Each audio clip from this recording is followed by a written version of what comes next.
All right. I don't know if this story is if it's a joke or if it really happened. In any case, if you laugh at it, then it's a joke. If you didn't, don't, but it could be that it really happened. The story goes like this. And there was once a rabbi that he desperately needed a mikveh for his congregation, but the congregation was very poor. Now, I don't know if you know it, but when a group of Jews comes and settles in a new place, as soon as they make a Jewish settlement, the first thing that has to be built is a mikveh. Before you build a synagogue, before you build a place of learning, you have to have a mikveh. A mikveh is essential to a Jewish community. It's essential, mikveh. So this rabbi, everybody knew the importance of a mikveh. People just didn't have money. He needed $100,000 to build a mikveh. So he prayed to God, please send me somebody to give it. A couple of days after his prayers, comes knocking on his door a very affluent-looking Jew, sits down after the rabbi, sits down in front of the rabbi, says, Rabbi, is this being recorded? No, it's not. He says, listen, are you sure? Yes. Listen, Rabbi, I'm married to a woman. I hate her. I can't stand her. I want to divorce her. But I'm a very rich man. And if we get divorced, she'll take half of the money. She doesn't deserve a penny, this lady.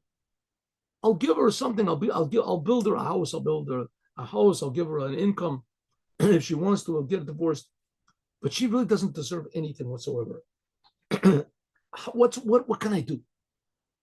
Rabbi says, here's my chance.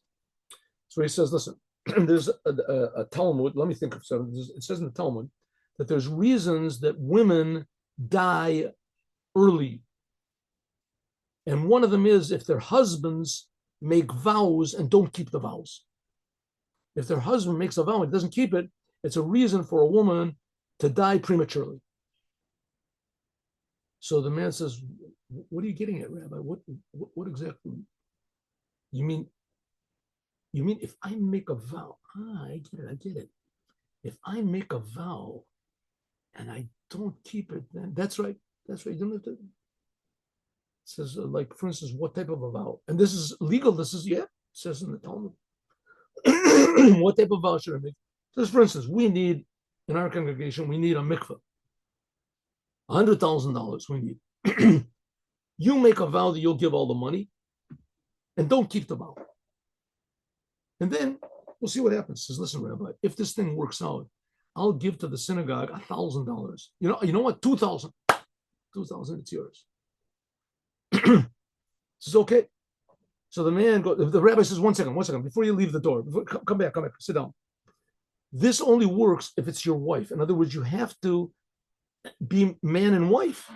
You have to act properly like man and wife. You have to have some sort of a connection between you. If not, it won't work. So the man, I get it, Rabbi. Don't worry. I know exactly what to do.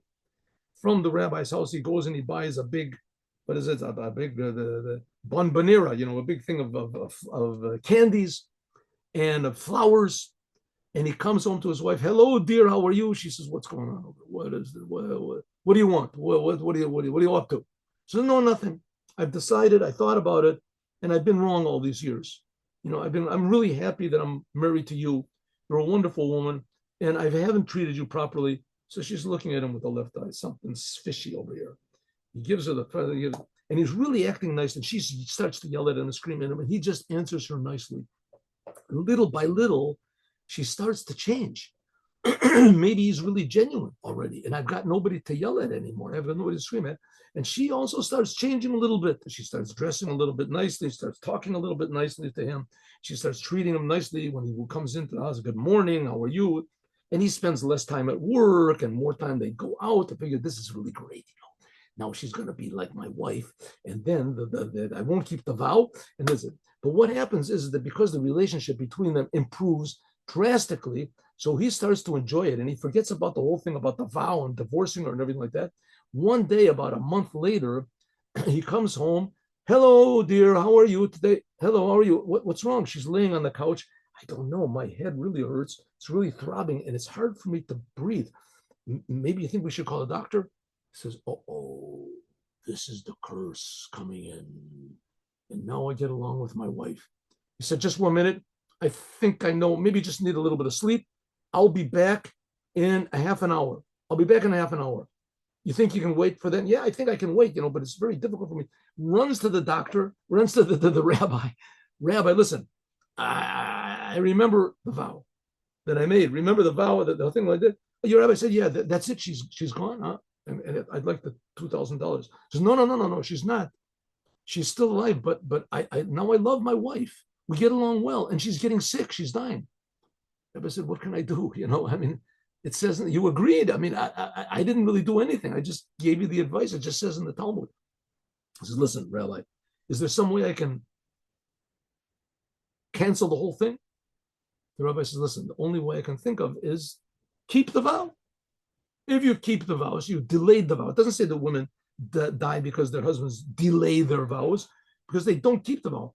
You keep your vow, and everything will be all right. He says, okay, here's a check. Writes out a check. How much you? 100,000 for take 120,000. It's yours. You need more money? Come to me. But I have to be sure that my wife will get better. He said, yeah, you know what? Give me the check. Write it for next week. You'll see if your wife gets better or not. Sure enough, he comes back home. His wife says, oh, I feel better. My head doesn't hurt anymore. And they lived happily ever after. And the rabbi got his mikveh, and he got a happy home. The rabbi realized that if he just would treat his wife properly, is that she would become a different woman. And that's what changes the world.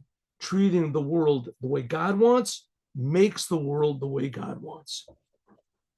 Have a good day with Mashiach now. Shabbat